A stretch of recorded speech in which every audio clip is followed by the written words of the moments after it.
समर्पण ध्यान, समर्पण ध्यान, समर्पण ध्यान कुछ नहीं है।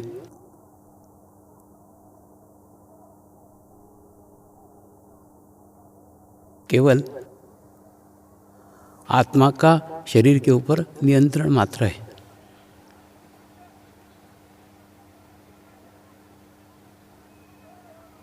जब हम अपने आप को एक शरीर समझते हैं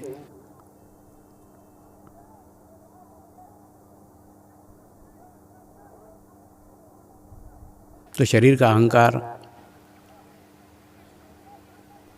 शरीर के विकार, शरीर के दुख, शरीर के रोग, शरीर की समस्याएं और शरीर से जुड़े हुए रिश्तों की समस्याएं हमारे जीवन में हावी हो जाती है।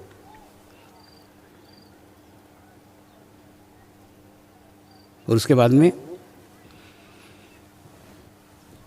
उन्हीं समस्याओं को दूर करने में और दूर करते करते करते हमारे जीवन की शाम हो जाती है।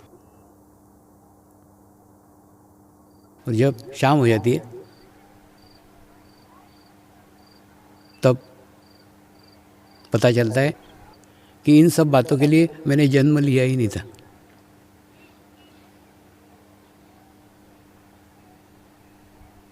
तो शरीर का प्रभाव प्रत्येक शरीरधारी के ऊपर होता ही है,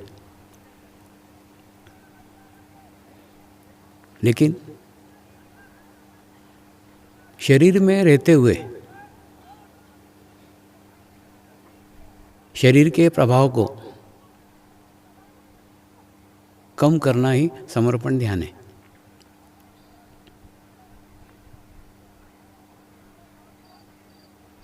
देखिए, शरीर छोड़ने के बाद में शरीर का प्रभाव तो समाप्त हो ही जाता है,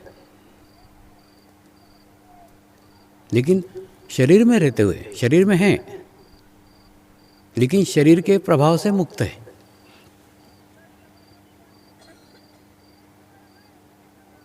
ये कैसे संभव है?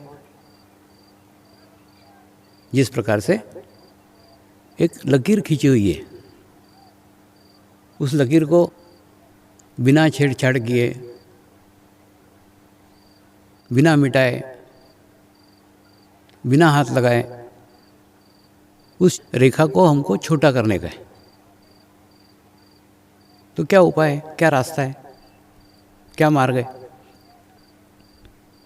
एक ही उपाय है, एक ही रास्ता है कि उस रेखा के सामने, जैसे वो रेखा इतनी है ना, उसके सामने ये बड़ी एक दूसरी लंबी रेखा खींच दो। जब दूसरी लंबी रेखा हम खींच देंगे तो क्या होगा? ऑटोमेटिकली उस रेखा का प्रभाव छोटा हो जाएगा, क्योंकि वो उसके सामने छोटी हो जाएगी। उसको नष्ट नहीं किया है, उसको मिटाया नहीं है, उसको छेड़छाड़ नहीं की है, उसको हाथ नहीं लगाया, उसको हाथ नहीं लगाते हुए, उसको न मिटाते हुए उसके प्रभाव को कम किया है। इसलिए कम किया है कि उसके सामने एक बड़ी लंबी रेखा खींच दी है, और उस लंबी रेखा के सामने वह रेखा बौनी नजर आती है, छोटी नजर आती है, प्रभावहीन नजर आती है। ठीक यही हमको करने का है, शरीर छोड़ने का नहीं है, शरीर को नष्ट नहीं करने का है, शरीर को कष्ट नहीं पहुंचाने के हैं, शरीर को तकलीफें नहीं देने की है।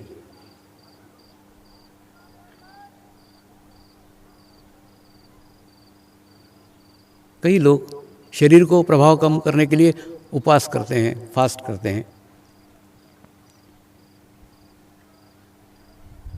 लेकिन ये भी शरीर को कष्ट देना है। इसलिए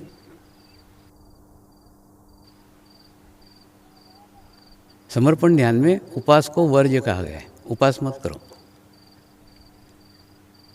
क्योंकि वो एक प्रकार का शरीर को कष्ट देना है। उपवास स्वयं घटित हो जाना चाहिए।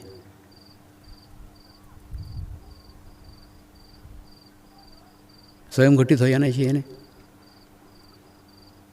आप ध्यान की उस अवस्था में चले जाओ जिस अवस्था में खाने पीने का होश ही नहीं रहे, खाने पीने की आवश्यकता ही नहीं रहे, फिर भी आपके शरीर की गतिविधियां वैसे ही चलती रहे।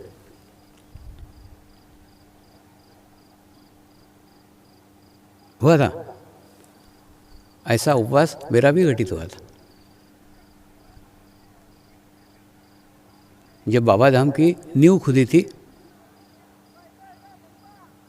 तो नींव के खड्डे भर करके नींव को ऊपर आने में 45 दिन लगे। और उस 45 दिन तक मैंने अन्न जल कुछ भी नहीं लिया था। और बराबर सुबह बाबा धाम पे जाता था, सब कुछ निरीक्षण करता था, वापस आता था, सब मैंने रूटीन जैसा रोज का चलता है वैसा ही रूटीन था। उसमें कुछ चेंज नहीं था, कुछ बदलाव नहीं था।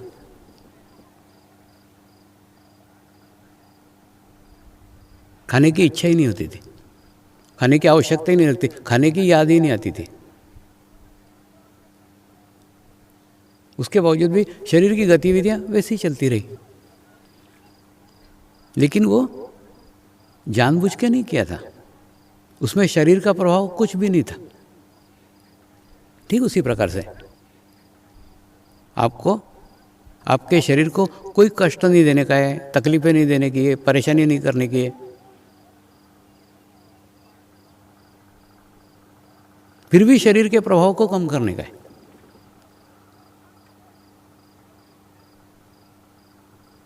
यानी क्या करने का? एक ही मार्ग है, एक ही रास्ता है, आत्मा के भाव को वृद्धिगत करो, अपने अंदर के आत्म भाव को बढ़ाओ।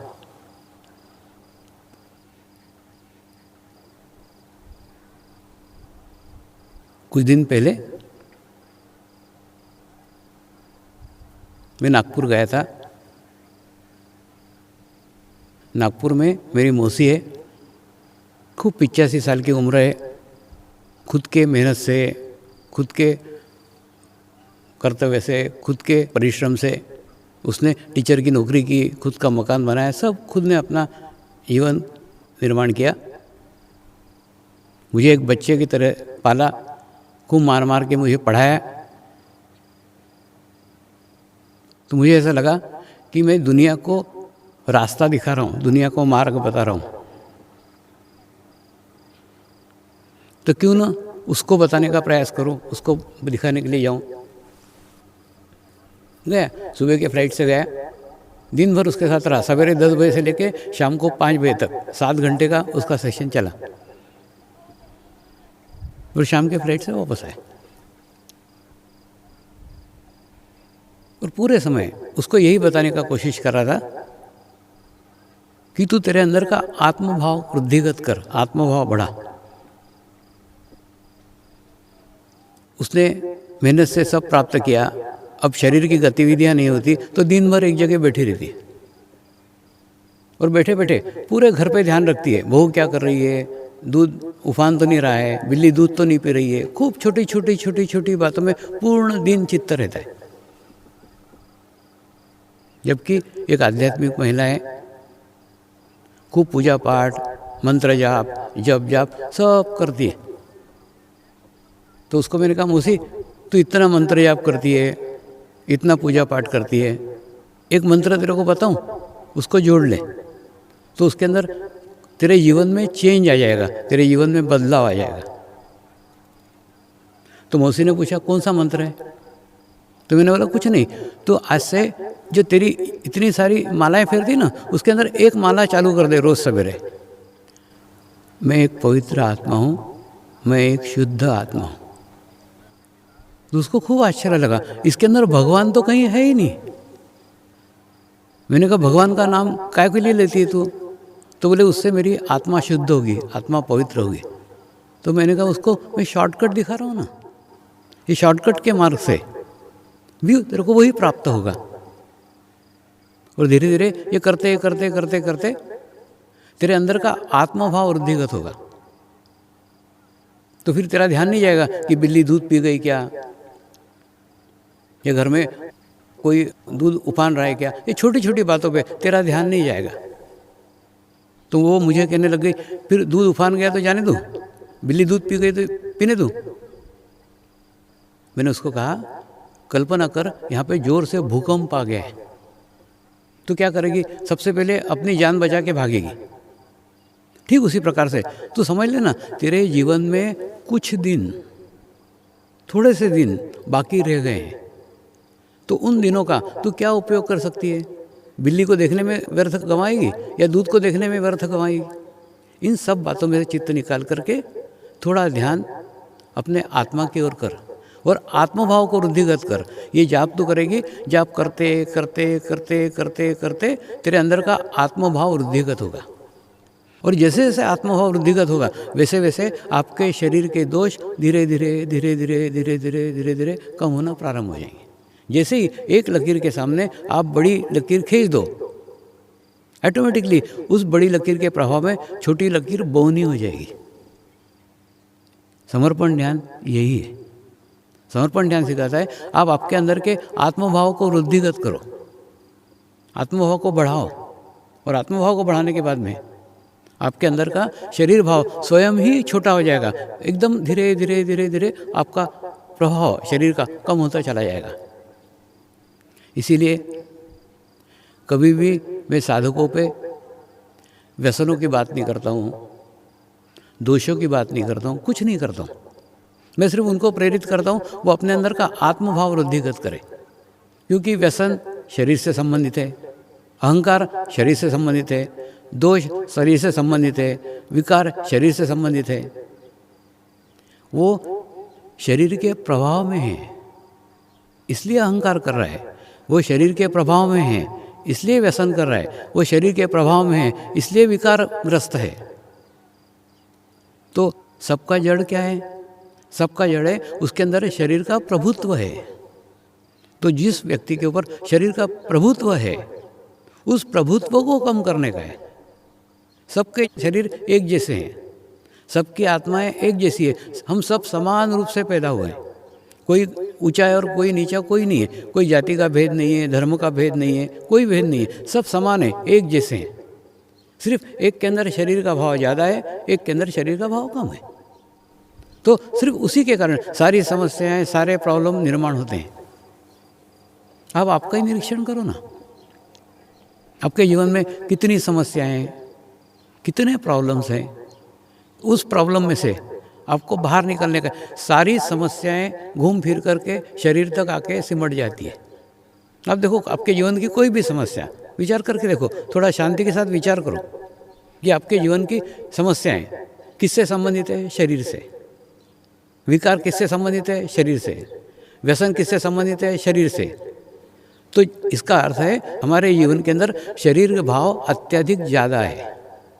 उस शरीर भाव को कम करना है, और धीरे धीरे जैसे जैसे शरीर भाव कम होगा विकार स्वयं ही दूर हो जाएंगे, व्यसन स्वयं ही छूट जाएंगे, सब धीरे धीरे सब छूट जाएगा।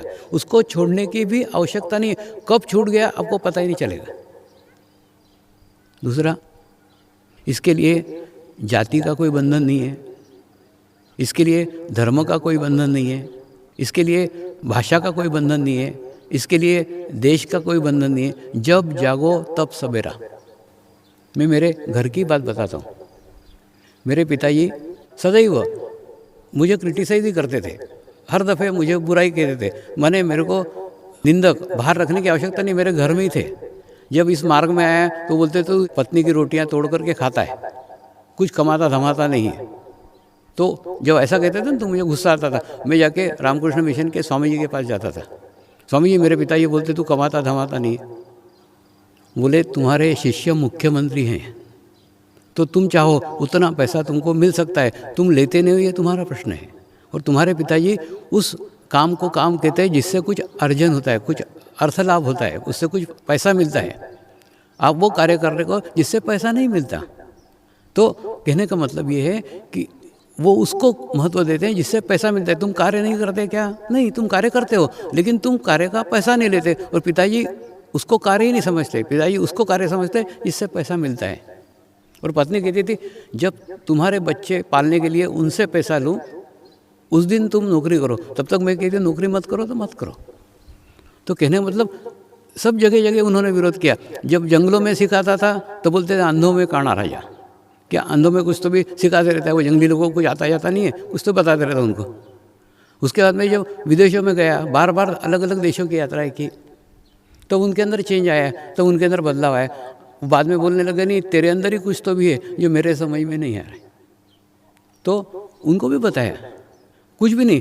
अब जैसे आपकी भी उम्र काफ़ी हो गई है, 90 साल की उम्र है, तो उनको बोले आप जाप करो, मैं एक पवित्र आत्मा हूँ, मैं एक शुद्ध आत्मा हूँ, ये जाप का प्रारंभ करो, धीरे धीरे धीरे धीरे धीरे आपके अंदर के चेंज आएंगे, आपके अंदर के बदलाव आएंगे। मैंने 90 साल के उम्र के अंदर भी सूर्योदय हो सकता है। सूर्योदय के लिए कोई उम्र की सीमा नहीं है, इसलिए आपको एग्जाम्पल दिया। 90 साल जहाँ कोई एक्टिविटी नहीं, कोई गतिविधि नहीं, कुछ नहीं, ऐसे स्थिति के अंदर पूर्णतः जीते ही मोक्ष का स्थिति उन्होंने प्राप्त कर ली है। जीने की भी इच्छा बाकी नहीं रहेगी, सिर्फ मर नहीं रहे इसलिए जी रहे। अब उनको बोलता हूँ कहाँ जाने का है, बोले ऊपर। मैंने बोला नहीं वहाँ मैं नहीं जा सकता, वहाँ तुमको ही तुम्हारा जाना पड़ेगा। तो कहने का मतलब आप राम राम करो या मरा मरा करो, मोक्ष दोनों ही स्थिति में मिलने वाला है। तो जो आलोचना करते हैं, जो निंदा करते हैं, उनको भी मिला ना। तो कहने का मतलब होता है, कई साधकों को मेरे को मालूम है, कई साधकों की पत्नियां मेरे को गाली देती है, क्योंकि वो साधक सब काम धाम छोड़ करके यहाँ के ध्यान करते हैं, मेडिटेशन करते हैं, वो पत्नियां गाली देती रहती है। लेकिन धीरे धीरे धीरे चेंज आता है, बदलाव आता है। वो पत्नियों की स्थिति पति से भी ज़्यादा अच्छी होती है, पत्नियाँ उससे अच्छी साधिका सिद्ध होती है। ऐसा ही कई बार हुआ है कि कई साधिकाओं के पति गालियाँ देते हैं मेरे को, लेकिन बाद में कुछ दिनों बाद देखते हैं गालियाँ देते देते देते देते वो एक अच्छे साधक सिद्ध होते हैं। क्यों होते हैं? क्योंकि मरा मरा मरा मरा बोला, मरा बोला तो भी राम हुआ ना। तो तुम बुरे से याद करो, मुझे अच्छे से याद करो, तुम याद करो, जैसे याद करोगे ये चित्त कहाँ जा रहा है?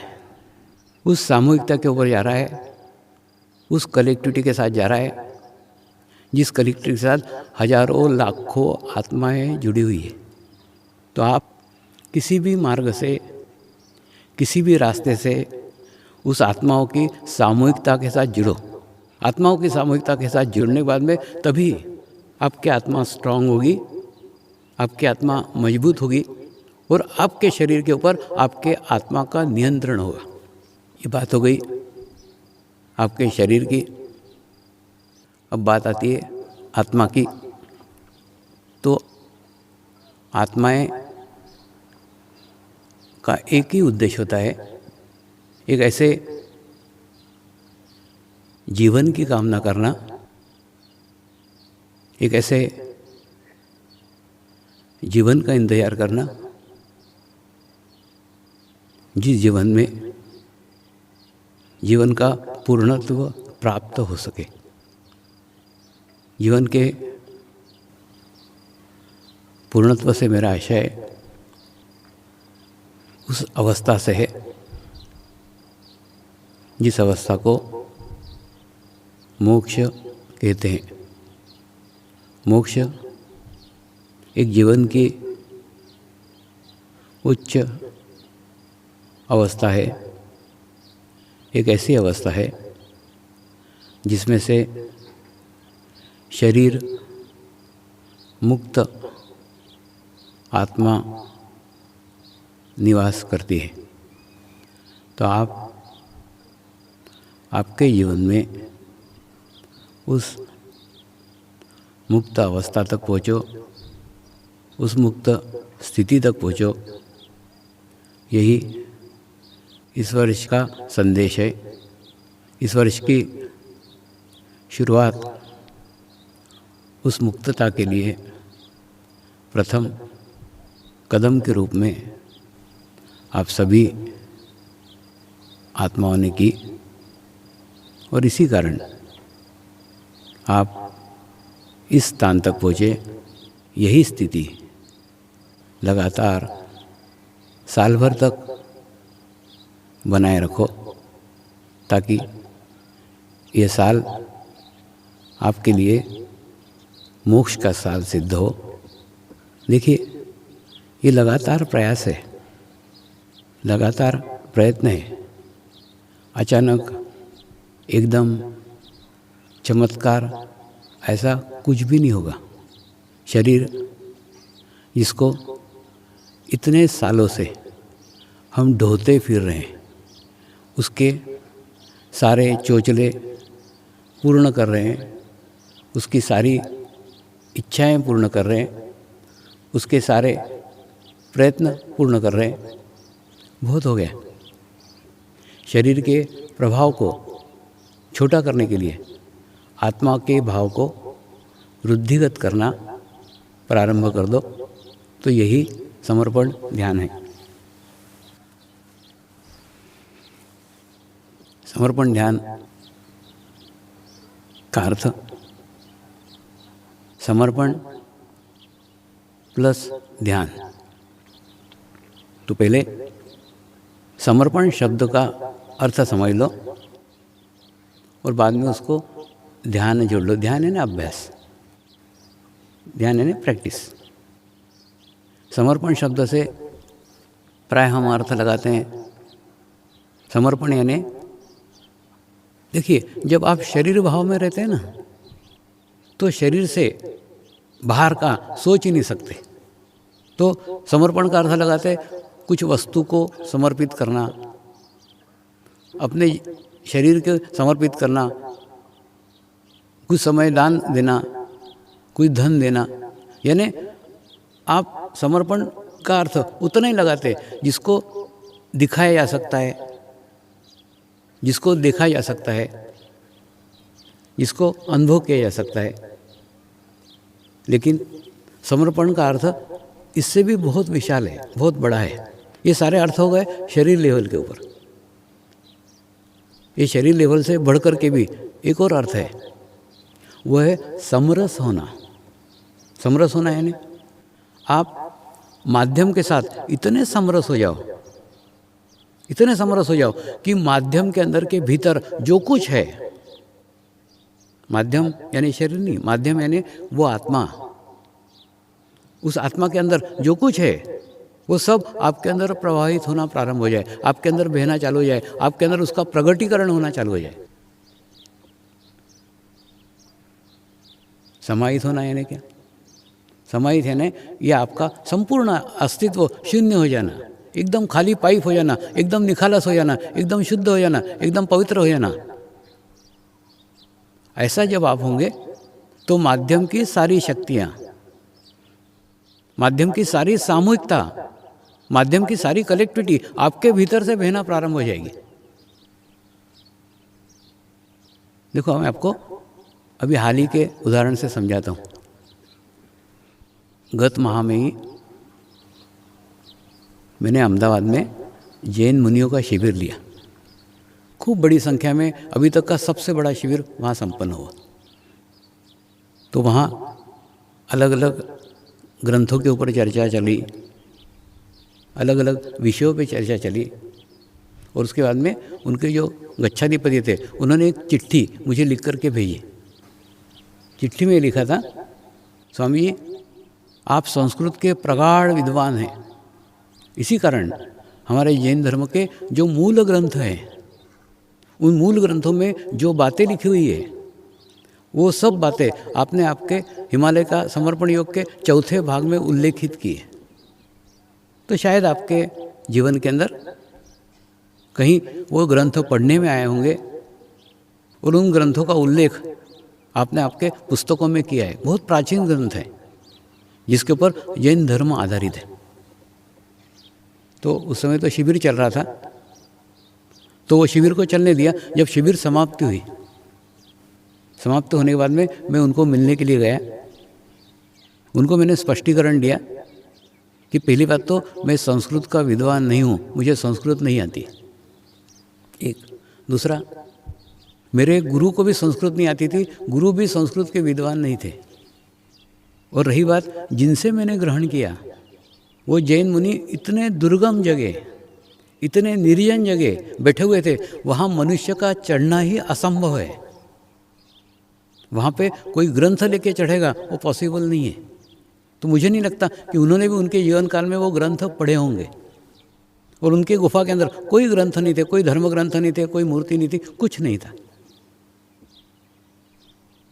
लेकिन जब आप अपने आप को, अपने शरीर को छोटा करके अपने आत्मा को बड़ा करते हो, आत्मा की लकीर लंबी करते हो, आत्मा की रेखा लंबी करते हो, आत्मा की ऊंचाई बढ़ाते हो, और आत्मा की ऊंचाई बढ़ाने के बाद में जब आप कोई चीज़ लिखते हो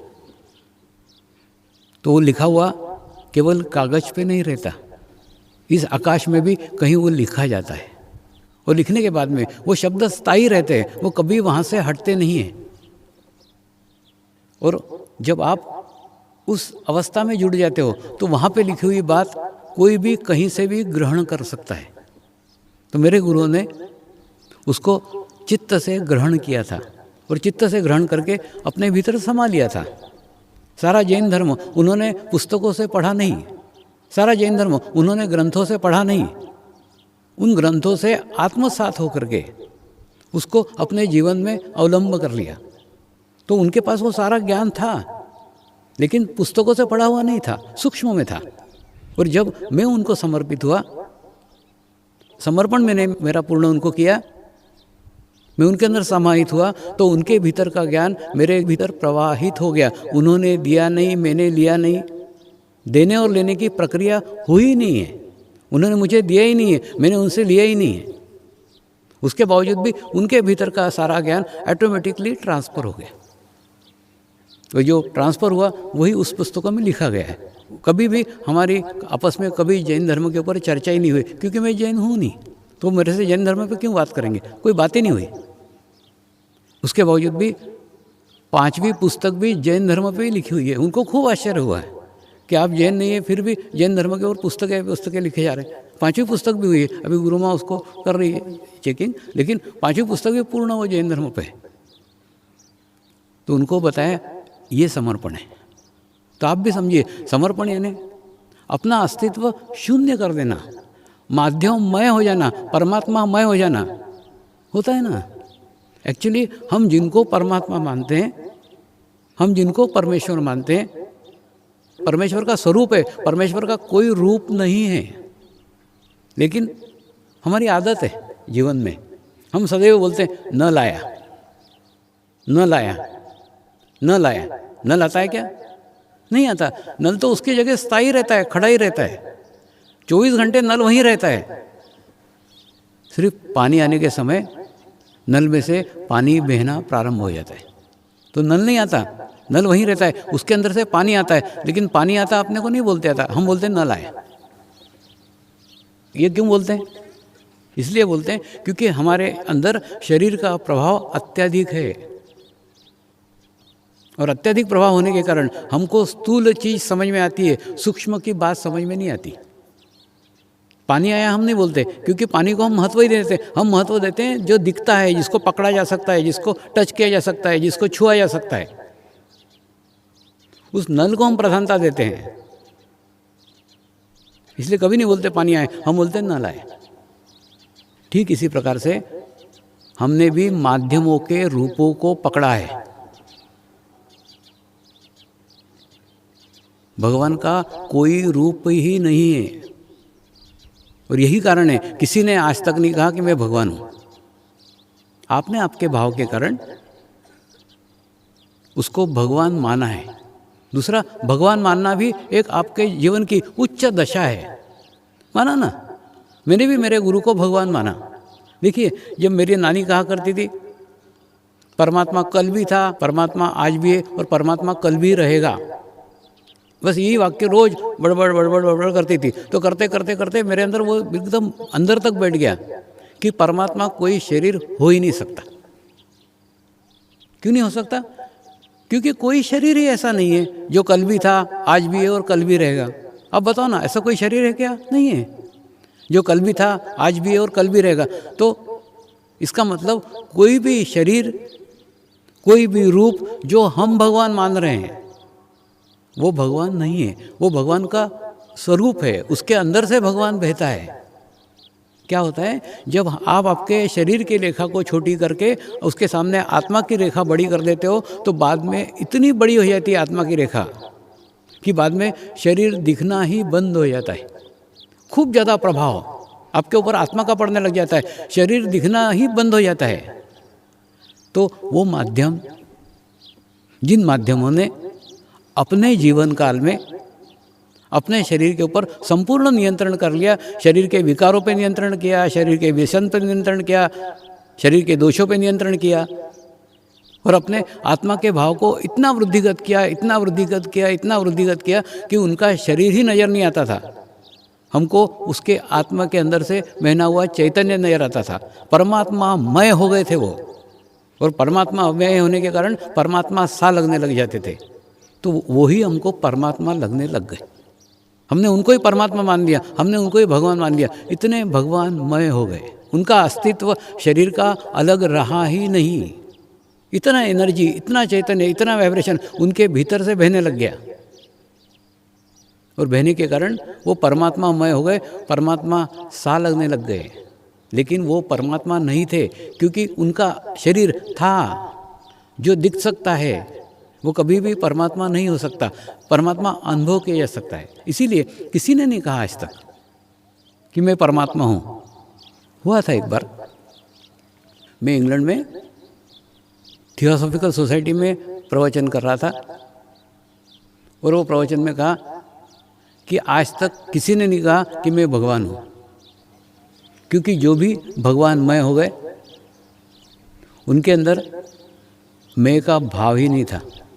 मैं का भाव जहाँ समाप्त हुआ वहाँ ही परमात्मा की अनुभूति प्रारंभ हुई।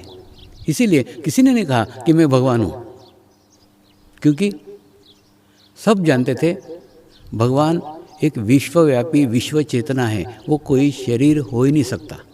जब कोई शरीर नहीं हो सकता तो मैं भगवान हूँ कैसे कौन कह सकता है? कोई नहीं कहेगा, कोई इतने अज्ञानी नहीं थे। तो एक अंग्रेज उठकर खड़ा हुआ, बोले स्वामी जी वो गीता में श्री कृष्ण ने कहा है ना कि मैं भगवान हूँ। मैंने उनको कहा गीता श्री कृष्ण ने लिखी नहीं,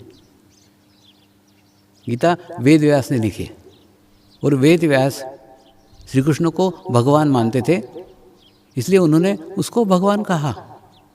आप किसी को भी मान सकते हो, भगवान मानने के ऊपर है।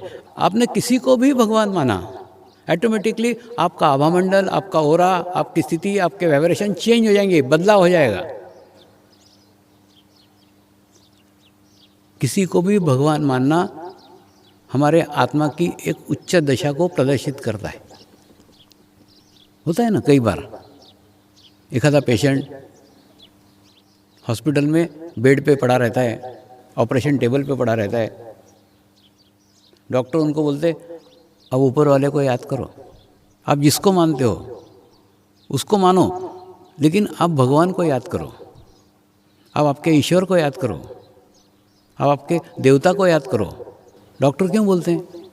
डॉक्टर का उद्देश्य एक ही रहता है, ऑपरेशन करते समय मनुष्य की शांत स्थिति हो, मनुष्य का बीपी नॉर्मल हो, सब स्थिति व्यवस्थित हो, वो संतुलित करने के लिए वो बोलते हैं आप आपके देवता को याद करो, आप आपके भगवान को याद करो।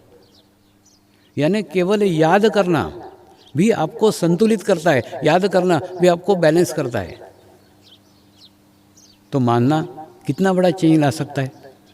तो वैसे ही मेरे नानी ने कहा था कि परमात्मा कल भी था, परमात्मा आज भी, और परमात्मा कल भी रहेगा। ये बात मेरे दिमाग में एकदम घर कर गई। तो मैंने पकड़ लिया कि परमात्मा कोई शरीर हो ही नहीं सकता। उसके बावजूद भी जैसे ही मेरे गुरुदेव ने मुझे अनुभूति कराई, अनुभूति करने के बाद में यह अनुभव आया, यह अनुभूति जीवन में कभी हुई ही नहीं थी। यह अनुभूति का अनुभव जीवन में कभी नहीं हुआ था। यह अनुभूति होने के बाद सारी खोज समाप्त हो गई, परमात्मा का खोजना बंद हो गया, परमात्मा का ढूंढना बंद हो गया, और परमात्मा मिल गया। एक समाधान मुझे मेरे जीवन में प्राप्त हुआ, और भीतर की यात्रा प्रारंभ हो गई। और जो विश्व चेतना जो विश्व शक्ति इस सारे संसार में व्याप्त है, जिसे हम परमात्मा कह सकते हैं, वो परमात्मा ने मेरे को मिलने के लिए, उस परमात्मा ने मुझ तक पहुँचने के लिए जिस माध्यम को चुना, जिस रूप को चुना, जिस पाइप को चुना, वही शरीर मेरे लिए परमात्मा वह हो गए और मैंने उनको ही परमात्मा मान लिया। देखिए, कहीं पे भी रूप आया ना तो आकार आएगा, और आकार आया ना तो दोष आएंगे। जैसा होता है कि नहीं, अगर यहाँ से उस तालाब तक पानी पहुँचाने का है तो कोई ना कोई पाइप लगेगा ना, कोई ना कोई माध्यम लगेगा। यहाँ से फेंक करके पानी उस तालाब तक नहीं पहुँच सकता है, लेकिन अगर तालाब तक पाइप पहुँचाने का है तो कोई पाइप लगेगा। हो सकता है वो कपड़े का पाइप हो सकता है वो प्लास्टिक का पाइप हो सकता है वो लोहे का पाइप हो। ने पाइप का कोई ना कोई रूप होगा ना। अच्छा, फिर पाइप का रूप आया तो ही वो पहुँच सकता है यहाँ से पानी उस तालाब तक या उस तालाब से यहाँ तक। लेकिन अगर कपड़े का पाइप आया तो फट सकता है, प्लास्टिक का पाइप आया तो टूट सकता है, लोहे का पाइप आया उसको जंग लग सकता है। यानी पाइप का जो रूप आया है वो रूप अवरोध खड़ा करेगा, कोई ना कोई दिक्कत खड़ी करेगा, कोई ना कोई दोष रहेगा, क्योंकि बिना दोष के रूप हो ही नहीं सकता। ठीक उसी प्रकार से आप किसी को भी भगवान मानो, किसी भी माध्यम को भगवान मानो, उस तक पहुँचने के लिए, उसके पानी को पीने के लिए, क्योंकि पाइप यहाँ से वहाँ तक गया, वहाँ के पानी को पहुँचने के लिए ये सब स्वरूप, ये पानी का रूप, इसके दोष के साथ हमको उसको कबूल करना पड़ेगा। ठीक उसी प्रकार से जब आप किसी माध्यम तक पहुँचते हो तो उस माध्यम तक पहुँचने के लिए कुछ ना कुछ दोष आएंगे ही। आपके दोष आएंगे, उस रूप के दोष आएंगे, उस माध्यम के दोष आएंगे, माध्यम के आसपास का वातावरण आएगा, सब रहेगा। अच्छे लोग होंगे, बुरे लोग होंगे, सब होंगे। हमको उधर ध्यान नहीं देने का है, हमको ध्यान देने का है पानी के ऊपर, पाइप के रूप के ऊपर नहीं। पाइप को चाटने हम नहीं गए हैं, प्लास्टिक के पाइप को चाटने नहीं गए, लोहे के पाइप को चाटने नहीं गए, कपड़े के पाइप को चाटने नहीं गए, हम चाटने गए उस पानी को। तो फिर आपका ध्यान उस पाइप के रूप के ऊपर क्यों जा रहा है? पाइप के रूप पे मत जाने दो, आपका ध्यान उस पानी के ऊपर रखो। मैं कई बार बताता हूँ, समर्पण ध्यान वह हिमालय से निकली हुई गंगा है जो अति शुद्ध है, अति पवित्र है, और वहाँ पे खूब सुंदर सुंदर घाट है, खूब शुद्ध पानी है, खूब स्वच्छ पानी है। लेकिन वही गंगा जब धीरे धीरे बस्तियों में आती है, बड़े बड़े शहरों में आती है, बड़े बड़े राज्यों में आती है, तो प्रदूषित होने लग जाती है। फिर गंदा पानी, नाले, नालियाँ, नदियाँ सब उसके अंदर मिलते चले जाते हैं, और मिलने के बाद में फिर उसके घाट गंदे होते चले जाते हैं। फिर आप बोलते हो नहीं नहीं, गंगा तो प्रदूषित हो गई, गंगा तो गंदी हो गई। गंगा प्रदूषित नहीं हुई, गंगा गंदी नहीं हुई, हमारी दृष्टि गंदी हो गई है, हमारी सीमाएं गंदी हो गई है। यानी हमारी वो सीमा नहीं रही कि हम उस शुद्ध गंगा तक पहुंच सके, हमारी वो दृष्टि नहीं रही कि हम उस पवित्र गंगा को देख सके। हमारी लिमिटेशन है। हमारे गांव के अंदर, हमारे प्रदेश के अंदर जो गंगा आ रही, वही गंगा का स्वरूप हमको दिख रहा है, लेकिन गंगा का मूल स्वरूप उस हिमालय से निकला हुआ है। तो आप गंगा को पूछोगे तू गंदी है क्या? गंगा बोली नहीं, मैं गंदी नहीं हूँ, आगे जाकर के लोगों ने मुझे गंदा किया है, लेकिन मेरा मूल स्वरूप शुद्ध है, मूल स्वरूप पवित्र है। तो गंगा को सारे घाट मालूम है, शुद्ध घाट कौन से हैं, शुद्ध पानी कहाँ है, साफ पानी कहाँ है, स्वच्छ पानी कहाँ है, गंगा को भी मालूम है। दूसरा, गंदा पानी कहाँ है, गंदे घाट कहाँ है, वो भी मालूम है। गंगा का पूर्ण स्वरूप है। उस पूर्ण स्वरूप में उसको अच्छे भी घाट मालूम है, बुरे भी घाट मालूम है। गंगा के अंदर अच्छे लोग भी आके नहा करके जाते हैं, बुरे लोग भी आके नहा करके जाते हैं। तो गंगा किसी को मना कर सकती है क्या? नहीं कर सकती। अच्छे लोगों को भी वैसे ही प्रेम से नहलाती है, गंदे लोगों को भी वैसे ही प्रेम से नहलाती है, क्योंकि गंगा के अंदर एक दृष्टि है, वो जानती है अच्छा या बुरा कोई नहीं होता। जिसके अंदर आत्मा का भाव सक्षम है, आत्मा का भाव अधिक है वो शुद्ध है, जिसके अंदर शरीर का भाव अधिक है वो अशुद्ध है। शुद्ध और अशुद्ध केवल अंतर आत्मा और शरीर का है, इसलिए वो किसी को अच्छा है किसी को बुरा नहीं कह सकती, ना कहती है। मेरी भी स्थिति उसी गंगा जैसी है। इस समर्पण ध्यान में अच्छे भी साधक हैं, बुरे भी साधक हैं, दोनों साधक हैं, और किसी को मैं मना नहीं कर सकता कि तू इसके अंदर मत आ, सब आ सकते हैं, खुला है। दूसरा मैंने बोला ना, मेरी भी डेफिनेशन, मेरी भी परिभाषा, अच्छे और बुरे साधक की कुछ नहीं है। अच्छा साधक वो साधक है जिसके ऊपर आत्मभाव अधिक है, आत्मा का नियंत्रण, आत्मा का प्रभाव उस शरीर के ऊपर ज़्यादा है, वो अच्छा साधक है।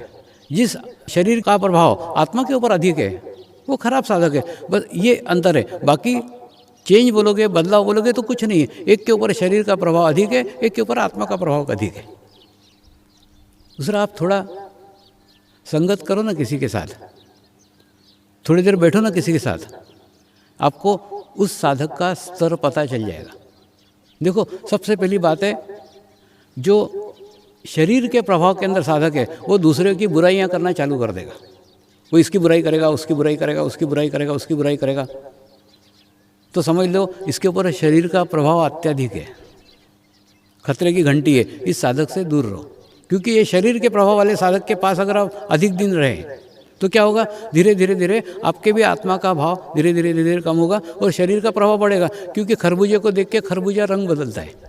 आप जिस घाट के अंदर नहाओगे उस घाट का प्रभाव, उस घाट के पानी का प्रभाव आपके ऊपर पड़ेगा। तो आपको अच्छे भी घाट चुनते आना चाहिए, खराब घाटों को अवॉइड करते आना चाहिए। ये मेरे हाथ में नहीं है। जिस प्रकार से गंगा के हाथ में नहीं है ना घाटों को स्वच्छ करना, ठीक उसी प्रकार से मेरे हाथ में नहीं है। इसमें अच्छे भी साधक हैं, बुरे भी साधक हैं। तो आपको अच्छे साधकों का चुनाव करते आना चाहिए और उसके संगत में रहो ना, उसके सानिध्य में रहो ना। अच्छा साधक अनुभूति की बात करेगा, दोषों की बात नहीं करेगा। दोषों की बात कर रहा है, इसका अर्थ उसके ऊपर शरीर का प्रभाव अत्यधिक है।